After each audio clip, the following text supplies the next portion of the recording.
Vamos a buscar Primero de Reyes, capítulo 11, y son 43 versículos, así que vámonos de 7 en 7. Primero de Reyes 11, del 1 al 43.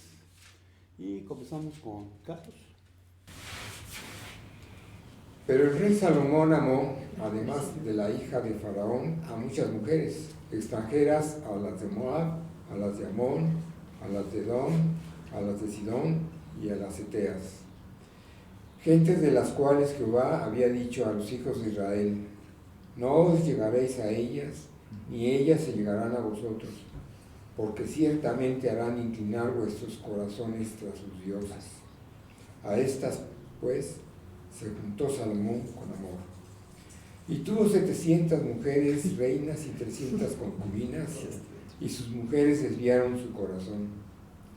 Y cuando Salomón era ya viejo, sus mujeres inclinaron su corazón tras dioses ajenos, y su corazón no era perfecto con Jehová su Dios, como el corazón de su padre David. Porque Salomón siguió a Astoret, diosa de los sidonios, y a Milcom, ídolo abominable de los amonitas. E hizo Salomón lo malo ante los ojos de Jehová, y no siguió cumplidamente a Jehová como David su padre. Entonces edificó Salomón un lugar alto a Quemos, ídolo abominable de Moab, en el monte que está enfrente de Jerusalén, y a Moloc, ídolo abominable de los hijos de Amón. Así hizo para todas las mujeres extranjeras, las cuales quemaban incienso y ofrecían sacrificios a sus dioses. Y se enojó el Señor contra Salomón, por cuanto su corazón se había apartado del Señor Dios de Israel, que se le había aparecido 2 veces. Y le había mandado acerca de esto, que no siguiese a dioses ajenos, mas él no guardó lo que le mandó el Señor. Y dijo el Señor a Salomón: por cuanto has habido esto en ti y no has guardado mi pacto y mis estatutos, yo te mandé romper de ti el reino y lo entregaré a tu siervo. Sin embargo, no lo haré en tus días por amor a David tu padre, lo romperé en la mano de tu hijo. Pero no romperé todo el reino, sino que daré una tribu a tu hijo por amor a David mi siervo y por amor a Jerusalén, la cual yo he elegido. Y el Señor suscitó un adversario a Salomón, Hadad edomita de sangre real, el cual estaba en Edom. ¿Sucedió? ¿Qué? Sucedió que cuando David estaba en Edom, y Joab, el jefe del ejército, subió a enterrar a los muertos y mató a todos los varones de Edom, pues Joab y todo Israel permanecieron allí 6 meses, hasta que dieron muerte a todos los varones en Edom. Pero Hadad huyó a Egipto, él y algunos edomitas de los siervos de su padre, con él, siendo Hadad aún un muchacho. Salieron de Madián y fueron a Parán. Tomaron consigo hombres de Parán y fueron a Egipto, a Faraón, rey de Egipto, quien le dio a Hadad una casa, le asignó alimentos y le dio tierra. Hadad halló gran favor ante los ojos de Faraón, y éste le dio por mujer a la hermana de su esposa, la hermana de la reina Tapenes. La hermana de Tapenes dio a luz a su hijo Genubat, a quien Tapenes destetó en casa de Faraón, y Genubat permaneció en casa de Faraón. Entre los hijos de Faraón. Pero cuando Hadad oyó en Egipto que David había dormido con sus padres y que Joab, jefe del ejército, había muerto, Hadad dijo a Faraón: despídame para que vaya a mi tierra. Entonces Faraón le dijo: ¿qué te ha faltado junto a mí, que ahora procuras irte a tu tierra? Y él respondió: nada, sin embargo, debe dejarme ir. Dios también le levantó otro adversario a Salomón, a Rezón, hijo de Eliada, el cual había huido de su señor Hadad Ezer, rey de Soba, y había reunido consigo hombres y se había hecho jefe de una banda de merodeadores, después que David mató a los de Soba, y fueron a Damasco y permanecieron allí y reinaron en Damasco. Rezón fue adversario de Israel durante todos los días de Salomón, además de la maldad hecha por Hadad, y aborreció a Israel y reinó sobre Harán. También Jeroboam, hijo de Nabat, efrateo de Sereda, siervo de Salomón, cuya madre se llamaba Serúa, la cual era viuda, alzó su mano contra el rey. La causa por la cual éste alzó su mano contra el rey fue esta: Salomón, edificando a Milo, cerró el portillo de la ciudad de David, su padre. Y este varón, Jeroboam, era valiente y esforzado. Y viendo Salomón al joven que era hombre activo, le encomendó todo el cargo de la casa de José. Aconteció, pues, en aquel tiempo, que saliendo Jeroboam de Jerusalén, le encontró en el camino el profeta Ahías Silonita. Y este estaba cubierto con una capa nueva, y estaban ellos dos solos en el campo. Y tomando Ahías la capa nueva que tenía sobre sí, la rompió en 12 pedazos. Y dijo a Jeroboam: toma para ti los 10 pedazos, porque así dijo Jehová, Dios de Israel: he aquí que yo rompo el reino de la mano de Salomón, y a ti te daré 10 tribus. Y él tendrá una tribu por amor a David mi siervo, y por amor a Jerusalén, ciudad que yo he elegido de todas las tribus de Israel. Por cuanto me han dejado y han adorado a Astoret, diosa de los sidonios, a Chemos, dios de Moab, y a Moloch, dios de los hijos de Amón. Y no han andado en mis caminos para hacer lo recto delante de mis ojos, y mis estatutos y mis decretos, como hizo David su padre. Pero no quitaré nada del reino de sus manos, sino que lo retendré por rey todos los días de su vida, por amor a David mi siervo, al cual yo elegí, y quien guardó mis mandamientos y mis estatutos. Pero quitaré el reino de la mano de su hijo, y lo daré a ti, las 10 tribus. Carlos, de nuevo. Y a su hijo daré una tribu, para que mi siervo David tenga lámpara todos los días delante de mí en Jerusalén, ciudad que yo me elegí para poner en ella mi nombre. Yo pues te tomaré a ti y a tú. Yo pues te tomaré a ti, y tú reinarás en todas las cosas que deseare tu alma, y serás ser rey sobre Israel.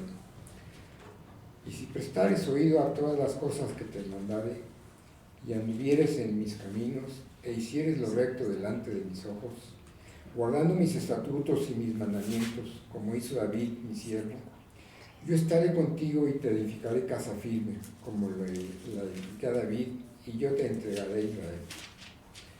Y yo afligiré a la descendencia de David a causa de esto, mas no para siempre.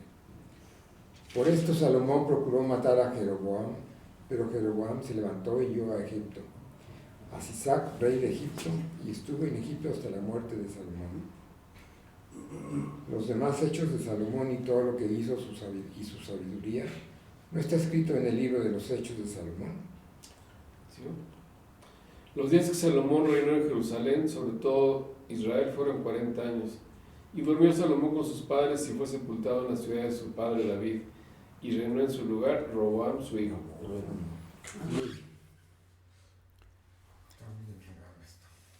Y el mensaje de hoy se titula Elecciones.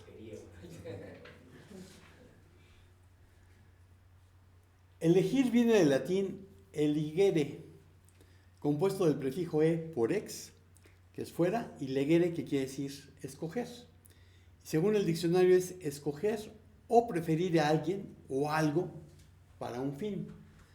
Nombrar a alguien por elección para un cargo o dignidad. Y una manera simple de clasificar las elecciones que realizamos es como progresivas y reflexivas. Una elección progresiva siempre nos invita a mejorar, a traspasar las fronteras de nuestra conducta habitual, ampliando el repertorio de nuestras respuestas. Este tipo de elecciones orienta nuestras acciones en dirección a la persona que queremos ser. Una elección regresiva es aquella que se refuerza a sí misma. Al realizarla no hacemos nada distinto ni creativo. Permanecemos en nuestro nicho de confort, aunque no siempre sea lo mejor. A lo largo de nuestra vida tenemos que hacer elecciones, las cuales varían en importancia. Algunas de ellas serán de orden económico, otras buscando la comodidad, y muchas están basadas en los sentimientos o deseos que se tengan en un momento determinado. Pero las elecciones que hemos realizado, que van desde pequeñeces como ¿qué vamos a comer hoy? ¿Qué ropa nos ponemos? Hasta elecciones más relevantes como qué estudiar, el tipo de trabajo que nos gustaría tener, con quién queremos tener una relación y con quién no. Y de este tipo de elecciones, en el área de las relaciones, conforme pasan los años, descubrimos que hay personas que aunque estuvieron durante un tiempo corto en nuestra vida, de alguna u otra forma siguen presentes en nuestra forma de actuar y en nuestros pensamientos. Y esto va a pasar durante toda nuestra vida. Pero hay otras que a pesar de estar presentes cada día, su importancia se acaba diluyendo con el paso del tiempo. Las personas que actualmente están en tu vida, ¿le están enriqueciendo? Conforme se responda a esta pregunta, es válido elegir deliberadamente, por conveniencia personal, a aquellas personas que te ayudan a ser una mejor cada día, a ser una mejor versión de ti mismo, pero también a aquellas con las que te sientes en completa libertad de ser tú mismo, con quien no necesitas usar una máscara para ser aceptado. Y hay que entender que yo puedo elegir a X persona por diversos motivos, pero ella no tiene la obligación de elegirme a mí. Porque así como yo elijo en base a innumerables factores y mis preferencias personales, los demás tienen derecho a elegir de la misma manera. Veamos Biblia en mano algunas elecciones que se realizan durante la vida.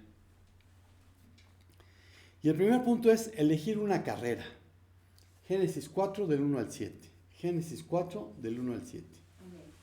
Y el hombre se unió a Eva, su mujer, y ella concibió y dio a luz a Caín, y dijo, he adquirido varón con la ayuda del Señor. Después dio a luz a Abel su hermano, y Abel fue pastor de ovejas, y Caín fue labrador de la tierra. Al transcurrir el tiempo, Caín trajo al Señor una ofrenda del fruto de la tierra. También Abel, por su parte, trajo de los primogénitos de sus ovejas y de la grasa de los mismos. El Señor miró con agrado a Abel y su ofrenda, pero no miró con agrado a Caín y su ofrenda. Caín se enojó mucho y su semblante se desnudó. Entonces el Señor dijo a Caín, ¿por qué estás enojado y por qué se ha demudado tu semblante? Si haces bien, no serás aceptado, pero si no haces bien, el pecado yace a la puerta y te codicia, pero tú debes dominarlo. Amén. Caín viene de Caná, que es comprar, poseer, obtener algo con dinero o a cambio de bienes. Y Eva dice que obtuvo un varón. También significa posesión. Y Caín también puede ser punta de lanza, extremo metálico, agudo de un arma. Mientras que Abel realmente es Hebel, que significa respiración, aliento, suspiro, soplo. Y cuando se aplica a los ídolos, el uso es despectivo, vacío, vanidad, ilusión, fantasma, nada.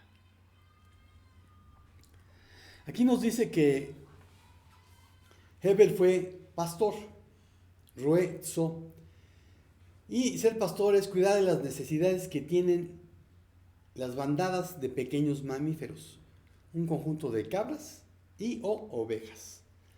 Proveer pasto para las ovejas y mover los rebaños en torno a las tierras de pastoreo. Mientras que donde dice que Caín labraba la tierra, utiliza la palabra abad, trabajar, cultivar, servir, también puede ser esclavo. Y aquí utiliza para tierra la palabra Adama, que es de donde viene el nombre de Adán. tierra, arcilla, campo, terreno, y también es la misma raíz de rojo, Edom. Y está hablando de que trajeron una ofrenda. Y la palabra que utiliza es minja. ¿Qué es una ofrenda? Es un sacrificio, un regalo que se ofrece a Dios como parte de una actividad religiosa. Y el relato nos informa sobre un conflicto, el cual no se originó por los diferentes oficios, pues el texto no establece diferencia entre las dos ofrendas. A ambas las llama minja, como se llaman normalmente a las ofrendas que rinden homenaje y tributo a un superior. Vean Primero de Reyes 4:21. Primero de Reyes 4:21. Amén. Salomón gobernaba todos los reinos desde el río hasta la tierra de los filisteos y hasta la frontera de Egipto. Ellos trajeron tributo y sirvieron a Salomón todos los días de su vida. ¿Hasta ahí? Entonces, donde dice tributo, está hablando de esta palabra minja, ofrenda. Y la verdad es que no tenemos información sobre si Dios había ordenado esa forma de adoración. Y la ausencia de sangre no debe ser interpretada como un elemento descalificador, ya que minja posteriormente, de acuerdo con la ley, podía referirse a una ofrenda animal o de cereal. Vean 1 Samuel 2, 15 al 17. Amén. Asimismo, antes de quemar la grosura, venía el criado del sacerdote y decía al que sacrificaba: da carne que asar para el sacerdote, porque no tomará de ti carne cocida, sino cruda. Y si el hombre le respondía: quemen la grosura primero, y después toma tanto como quieras, él respondía: no, sino dámela ahora mismo, de otra manera yo la tomaré por la fuerza. Era pues muy grande delante de Jehová el pecado de los jóvenes, porque los hombres menospreciaban las ofrendas de Jehová. Y aquí donde dice grosura, usa la palabra heleb, que es la grasa, el tejido lipídico de un animal, y es una parte del cuerpo de un animal como un sacrificio. Se consideraba la más fina, la mejor parte, y es extensión figurada de la grasa como una porción escogida. Digo, como a mí no me gusta la grasa, yo me imagino que el Señor pedía la grasa para que estos no tuvieran problemas de colesterol y triglicéridos. Exacto. Levítico 2:1.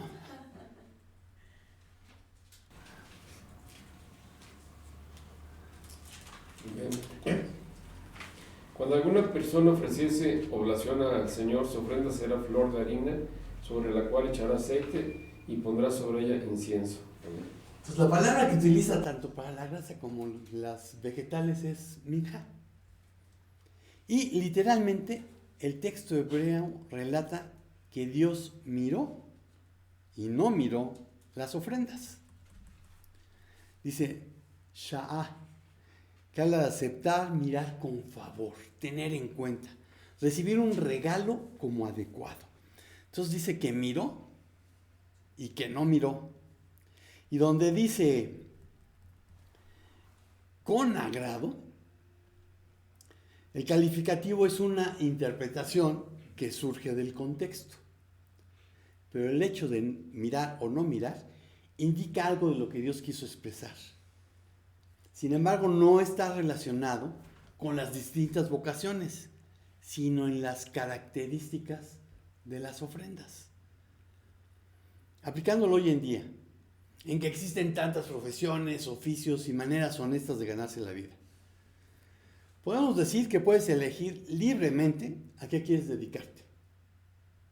Y cuando daba clases, y aún no había nacido de nuevo, yo solía decirle a mis alumnos que eligiesen una carrera no por lo que pudiesen ganar, sino por el placer que les proporcionase. Porque no hay dinero suficiente que evite el hastío de hacer lo que no le agrada a uno. En cambio, si uno hace lo que le agrada, pues va a encontrar que le pagan por divertirse. Mi consejo hoy en día va más allá. Pregúntale a Dios qué quiere que hagas. Porque cuando haces su voluntad, entonces realmente tienes una vida abundante. Y cumples con el propósito para el cual Cristo te rescató, muriendo en la cruz y resucitando. Pero sea lo que sea que hagas, aun como dice el mundo, solo seas una ama de casa. Recuerda en ofrendar lo mejor a Dios. Y aquí me acuerdo que Martín Lutero decía que tan importante era la vida de alguien que predicaba el Evangelio como lo que hacía una mujer en su hogar. Elige darle lo mejor a Dios. Otra elección importante, elegir una pareja. Primero de Reyes 16, 29 al 33. Primero de Reyes 16, 29 al 33. Amén. Comenzó a reinar Acab, hijo de Omri, sobre Israel el año 38 de Asa, rey de Judá. Y reinó Acab, hijo de Omri, sobre Israel en Samaria 22 años. Y Acab, hijo de Omri, hizo lo malo ante los ojos del Señor, más que todos los que reinaron antes de él. Porque le fue ligera cosa andar en los pecados de Jeroboam, hijo de Nabat, y tomó por mujer a Jezabel, hija de Baal, rey de los Sidonios. Y fue y sirvió a Baal y lo adoró. E hizo altar a Baal en el templo de Baal, que él edificó en Samaria. Hizo también Acab una imagen de acera, haciendo así a Acab más que todos los reyes de Israel que reinaron antes que él, para provocar la ira del Señor, Dios de Israel. En su tiempo, y él de Betel... ¿Hasta ahí? Hasta el 33. Ahab significa hermano del padre. Fue el séptimo rey del reino del norte. Israel, el reino del norte, Israel. Y Ahab sucedió a su padre Omri alrededor del año 918 a.C. y reinó 22 años. Se casó con Jezabel, mujer ambiciosa e idólatra, por cuya influencia fue introducido en Israel el culto de Baal y Ashtoret. Acab erigió en Samaria un templo a Baal, persiguió a los profetas de Dios e hizo más para provocar al Señor a ira que todos los reyes anteriores a él. Murió según había profetizado Elías. Su sangre fue lavada sobre su carro en el estanque de Samaria y los perros la lamieron. Fue sucedido por Ocosías, su hijo. Y, haciendo un poco de historia, había salido a la guerra junto con el rey de Judá. Y como sabía de la profecía de Elías, se había disfrazado para que no lo identificaran como rey. Pues de todas maneras, le atinaron a él. Y entonces empezó a desangrarse en su carro. Y como era tal la batalla, pues no pudo llegar a ninguna parte. Entonces se desangra en su carro, ahí muere. Y por eso cuando lavan el carro, los perros lamen el agua con sangre. Jezabel realmente se llama Isabel y significa Baal exalta o Baal es marido de. Fue hija de Ed-Baal, rey de Tiro y Sidón, y esposa de Acab, rey de Samaria. Se la tiene por símbolo de la idolatría y la perfidia, tanto en el Antiguo como en el Nuevo Testamento. Fue una mujer con un fuerte liderazgo, como muchas de las que hoy se empoderan, mucho mayor que el de su esposo, como se deduce de los relatos bíblicos. Su muerte fue tal y como Elías la profetizara. Unos eunucos a la orden de Jehu la tiraron desde una ventana a la calle, donde su cuerpo fue comido por los perros. La elección de pareja, la mayoría de las veces obedece a las emociones y al enamoramiento, pero a lo más dura 2 años, tiempo que debiese aprovecharse para consolidar la relación entre la pareja y con Dios. Acab se unió en yugo desigual y en vez de liderar a su familia a la adoración al todopoderoso creador del universo, el único Dios verdadero, se dio como muchos han hecho y tristemente seguirán haciendo. La Biblia dice, no hubo realmente nadie como Acab que se vendiera para hacer lo malo ante los ojos del Señor, pues su mujer Jezabel lo incitaba. Eso viene en 1 de Reyes 21-25. El plan de Dios fue que la mujer fuese ayuda idónea del varón. Dijo Adonai Elohim, no es bueno que el hombre esté solo. Le haré ayuda que esté frente, o también puede traducirse, que se oponga a él. Eso viene en Génesis 2:18. Y en los últimos años todos hemos oído sobre estadísticas que decían que el grupo Barna había encontrado que la tasa de divorcios entre los cristianos y los no cristianos eran muy parecidas. Pero es falso. Una más de las mentiras del enemigo. Los estudios del grupo Barna se centraban específicamente en las tasas de divorcio de aquellos con sistemas de creencias cristianas y no cristianas, pero no tenían en cuenta la asistencia al culto. Un cristiano nominal, por herencia o por tradición familiar, no ha nacido de nuevo y por ende, a lo más tendrá una religión, pero no una relación personal cercana, íntima de amor con Dios, lo que es completamente diferente. Aún así, al volver a analizar los números, se encontró que si la persona estaba en la iglesia la semana pasada, su tasa de divorcio bajaba en un 27%. Y esa es una de las caídas más pequeñas encontradas en estudios recientes.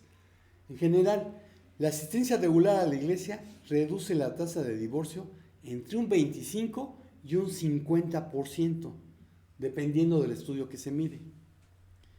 Y conforme a Shaunti Feldhahn y Tali Whitehead, en su libro Buenas noticias sobre el matrimonio, lo editó Colorado Springs en el 2014, aunque se ha informado que la proyección de la tasa de divorcio, es decir, el riesgo de divorcio durante la vida de alguien, es alrededor del 50%, la tasa actual de divorcio, los que ya están divorciados en cualquier punto dado en el tiempo, en realidad nunca ha llegado al 50%. En nuestras palabras, nuestras proyecciones son peores que la realidad. Los estimados de la tasa de divorcio actual para personas casándose por primera vez es solo entre el 20 y el 25%. Para todos los matrimonios es el 31%. Y para las segundas nupcias, el 34%. En base a los datos presentados en las buenas noticias sobre el matrimonio, ahora podemos calcular que el índice de divorcios actual es de 45 a 50%. Y la proyección es de 50 a 60%. Muy por debajo de la tasa de 2/3 considerada anteriormente. Por otra parte, los matrimonios cristianos, es decir, los que practican sus creencias y asisten a la iglesia con regularidad, no se divorcian en la misma cantidad que los no cristianos. Numerosos estudios apuntan a una tasa del 15 al 20%.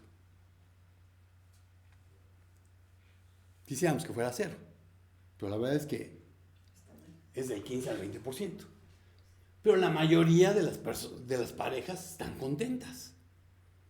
Alrededor del 80% de las parejas informan que son en general muy felices. La Biblia dice, y si alguno prevaleciere contra uno, 2 le resistirán.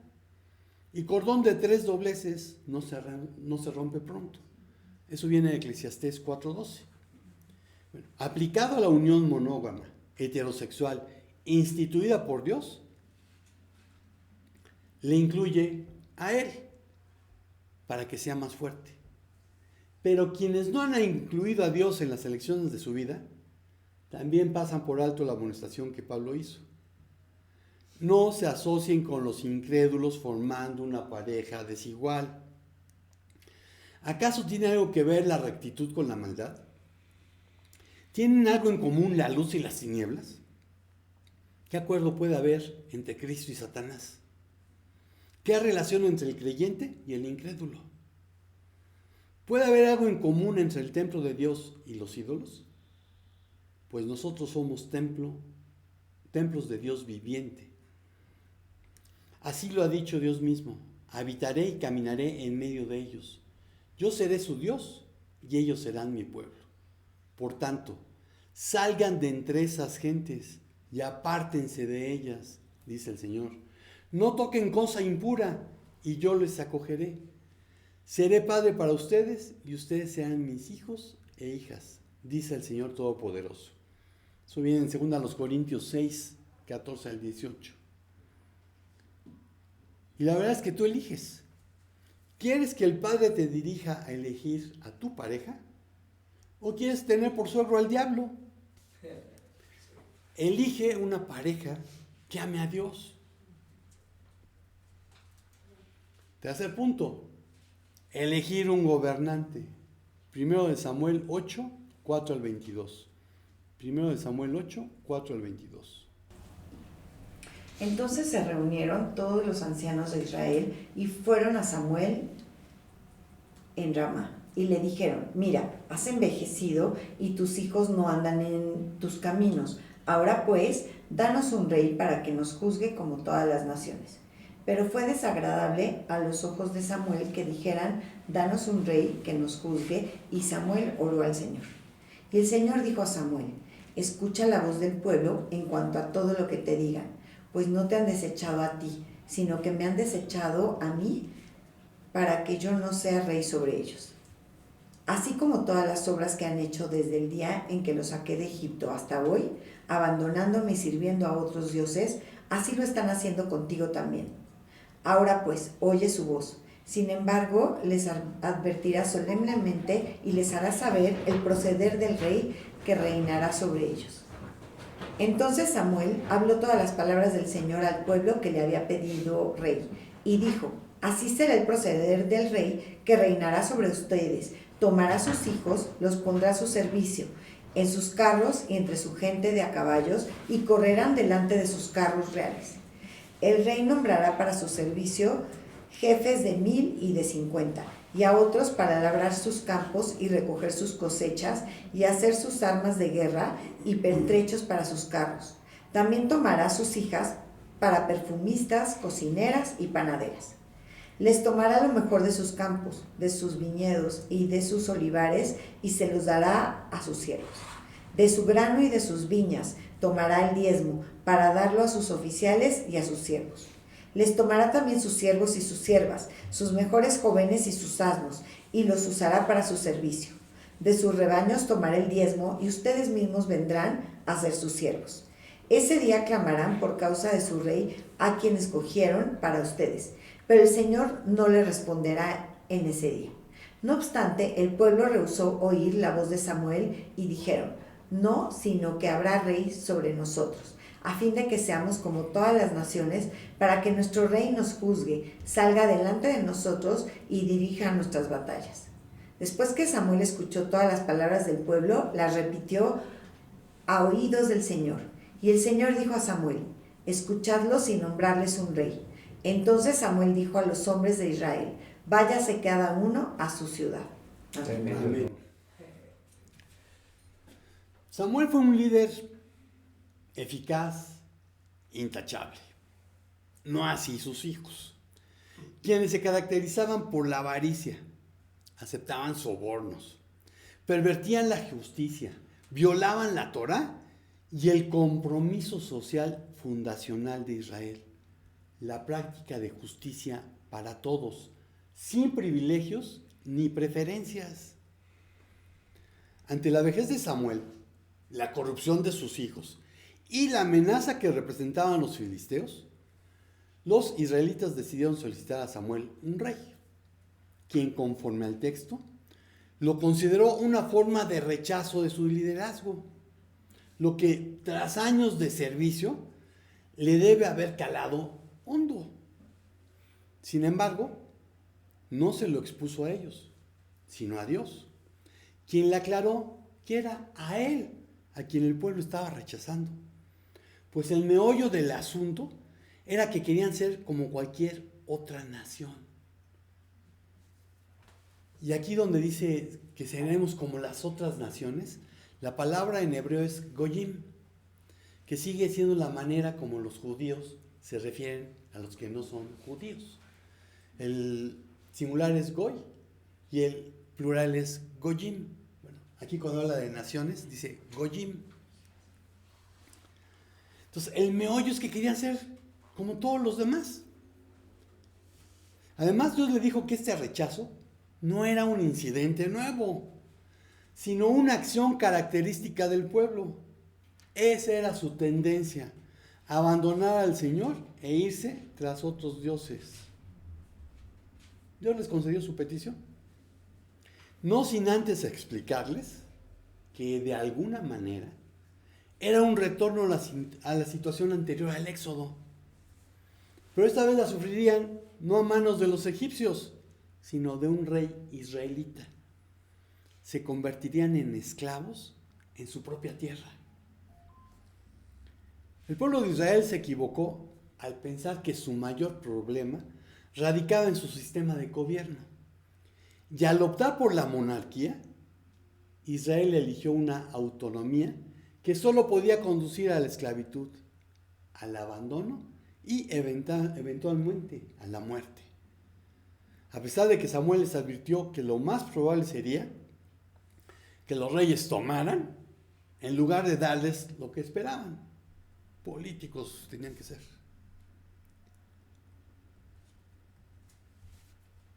Pensar que en las democracias eso no sucede es un error. Porque las elecciones que toma una mayoría no necesariamente son las más sabias. Como dijo Thomas Fuller, este hombre vivió en el siglo XVII. Y era inglés, entonces no sé por qué lo dijo en francés.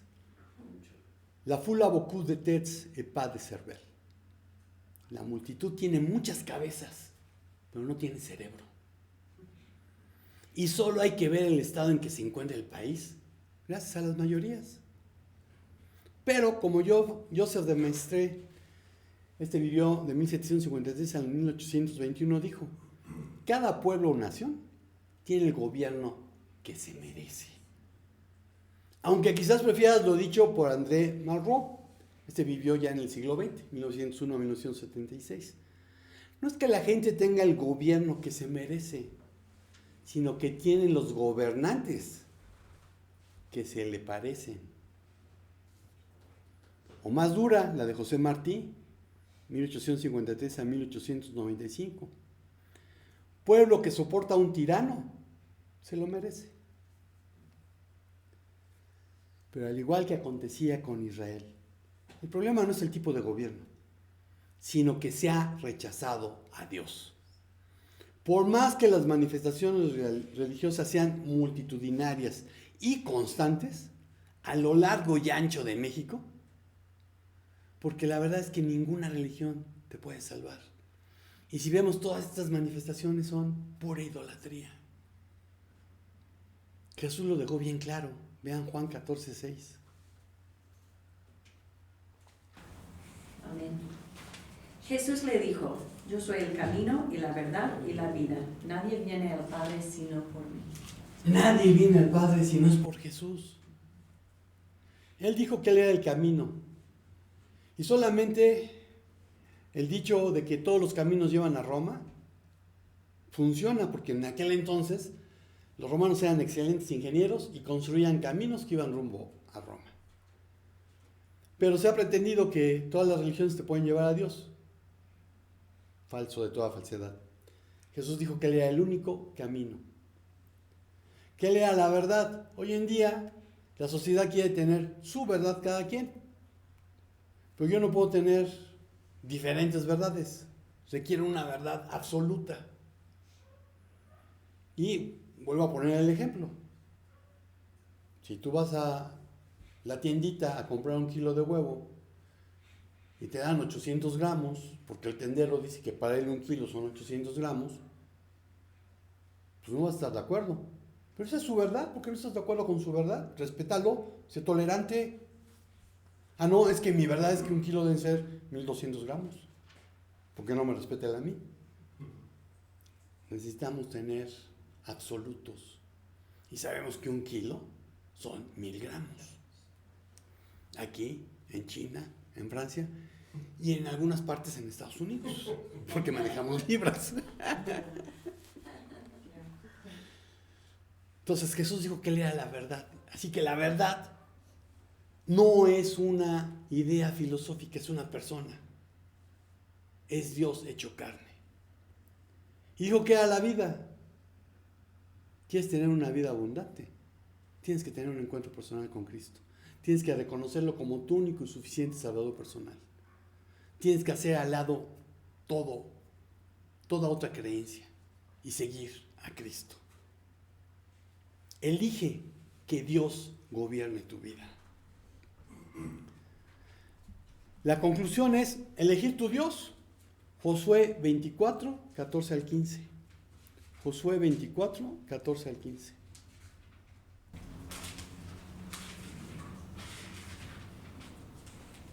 Amén. Ahora, pues, temed a Jehová y servidle con integridad y en verdad, y quitad entre vosotros los dioses a los cuales sirvieron vuestros padres al otro lado del río, y en Egipto, y servid a Jehová. Y si mal os parece servir a Jehová, escogeos hoy a quien sirváis. Si a los dos dioses a quienes sirvieron vuestros padres cuando estuvieron al otro lado del río, o a los dioses de los amorreos en cuya tierra habitáis, pero yo y mi casa serviremos a Jehová.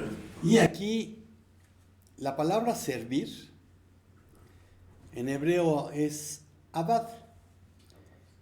Y en la versión de la nueva versión internacional, servir aparece 6 veces. Y abad significa trabajar, cultivar, servir, ser esclavo, ser súbdito, hacer, oficiar, dar culto, venerar. La adoración verdadera al Todopoderoso Creador del universo debe tener sus raíces en el corazón y brotar del corazón. No puede ser forzada por prohibiciones y mandamientos. La adoración verdadera es mucho más que cantar alabanzas, danzar o toda la algarabía que se manifiesta en algunas congregaciones. La verdadera adoración es el acto mediante el cual se expresa reverencia, respeto, honor, amor y obediencia a Dios. El léxico relacionado con el culto de adoración es muy extenso en la Biblia, pero el concepto esencial es el de servicio. Así que se muestra obedeciendo y sirviendo al Eterno en la forma en que Él lo ha mandado. Hechos 1 del 7 al 8. Jesús les contestó: no les corresponde a ustedes saber los tiempos ni las épocas que el Padre ha fijado con su propia autoridad, pero recibirán poder cuando el Espíritu Santo venga sobre ustedes, y serán mis testigos en Jerusalén, en toda Judea y Samaria, y hasta los confines de la tierra. Amén. Y ya saben cuál sigue. Mateo 28, 18 al 20. Todos juntos. Exacto. Jesús se acercó y les habló diciendo: toda potestad me es dada en el cielo y en la tierra. Por tanto, id y haced discípulos a todas las naciones, bautizándolos en el nombre del Padre, del Hijo y del Espíritu Santo, enseñándoles que guarden todas las cosas que os he mandado, y he aquí yo estaré con vosotros todos los días hasta el fin del mundo. Amén. El llamado de hace más de 23 siglos que hizo Josué, que según algunos historiadores vivió del 1355 al 1245 a.C., ese llamado que hizo Josué al pueblo no ha dejado de estar vigente. ¿A quién quiere servir? ¿A la Virgen y santos que el sincretismo de la iglesia mayoritaria ha promovido por siglos, desde el siglo IV, pero que no pueden salvarte porque ellos mismos necesitan del Salvador? ¿A una deidad que no se revela a los seres humanos, que no le interesa tener una relación profunda con el hombre, que no es capaz de identificarse con la experiencia humana, ni conoce el sufrimiento y solo se revela su voluntad. El Dios del Islam. A una deidad impersonal a la que se le atribuye el origen y fin de la vida, pero que no hace nada para librarte de la consecuencia de tus acciones. El Dios del hinduismo, su creencia máxima, Brahma. A la diosa madre, promovida por las creencias neopaganas de la nueva era y que es parte de la creación. A las deidades antiguas de este territorio que siguen reclamando sacrificios de sangre. Y nada más hay que ver la cantidad de muertos que van en este sexenio y súmale los de los anteriores. A un Dios hecho a tu medida que se asemeja más al genio de la lámpara, a un mozo cósmico al que le truenan los dedos porque tú declaras y decretas. ¿A la ciencia que idolatran los ateos? ¿A quién quieres servir?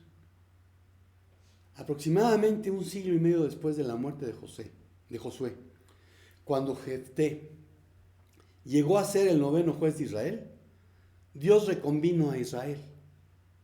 Andad y clamad a los dioses que os habéis elegido, que os libren ellos en el tiempo de vuestra aflicción.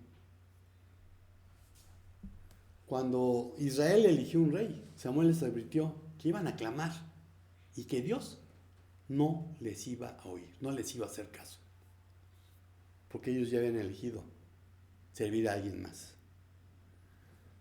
Si no has elegido como Josué, que tú y tu casa sirvan al Señor, ¿te parecería raro o injusto ser reconvenido de igual manera? La verdad es que en toda justicia no lo sería. Pero además de ser justo, otro de los muchos atributos de Dios es su misericordia, su amor. Efesios 2, 4 al 9.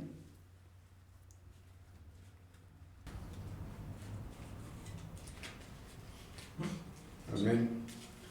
Pero Dios, que es rico en misericordia, por su gran amor con que nos amó, aun estando nosotros muertos en pecados, nos dio vida juntamente con Cristo. Por gracia sois salvos. Y juntamente con Él nos resucitó y asimismo nos hizo sentar en los lugares celestiales con Cristo Jesús, para mostrar en los siglos venideros las abundantes riquezas de su gracia en su bondad para con nosotros en Cristo Jesús. Porque por gracia sois salvos, por medio de la fe. Y esto no de vosotros, pues es don de Dios, no por obras, para que nadie se gloríe. Amén. Ese amor que le llevó a encarnarse para rescatar lo que se había perdido. Juan 1:14. Amén. El Verbo se hizo carne y habitó entre nosotros y vimos su gloria. Gloria como el unigénito del Padre, lleno de gracia y de verdad. Marcos 10:45.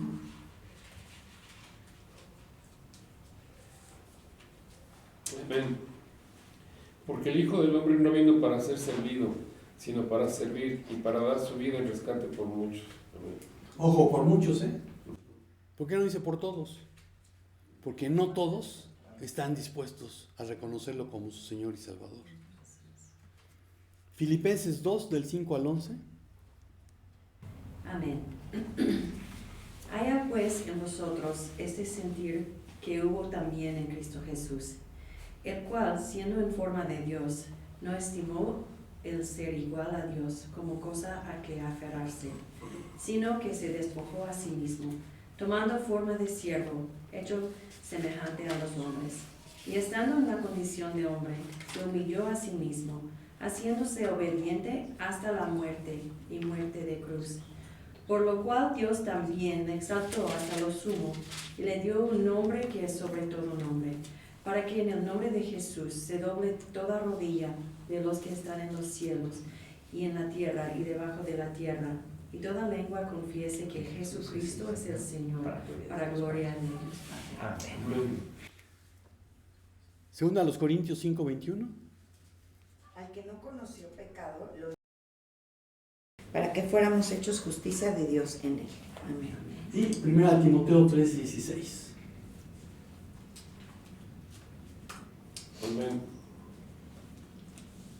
E indiscutiblemente grande es el misterio de la piedad. Dios fue manifestado en carne, justificado en el Espíritu, visto de los ángeles, predicado a los gentiles, creído en el mundo, recibido arriba en gloria. Amén. Amén. Entonces, en toda justicia, si tú has decidido servir a alguien diferente a Dios, pues Dios te va a reconvenir. Y si te está reconviniendo en este momento, pues nunca es tarde, mientras estés vivo, para pedir perdón, arrepentirte, para aceptar el sacrificio vicario que hizo Jesús en la cruz, para aceptar que solamente por su muerte y resurrección tú puedes tener acceso al Padre. Elegir tu carrera es importante. Elegir una pareja para compartir tu vida también lo es.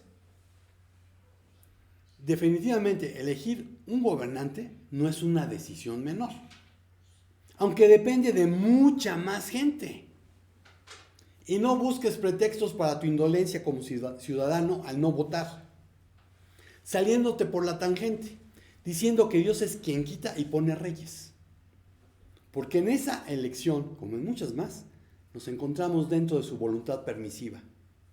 Lo que Dios permite que acontezca, que puede ser diferente a lo que Dios quiere que acontezca, su voluntad perfecta. Y como ejemplo te voy a dar algo de lo que ya hablé. La perfecta voluntad de Dios para Israel era una teocracia. La voluntad permisiva de Dios para Israel fue la monarquía.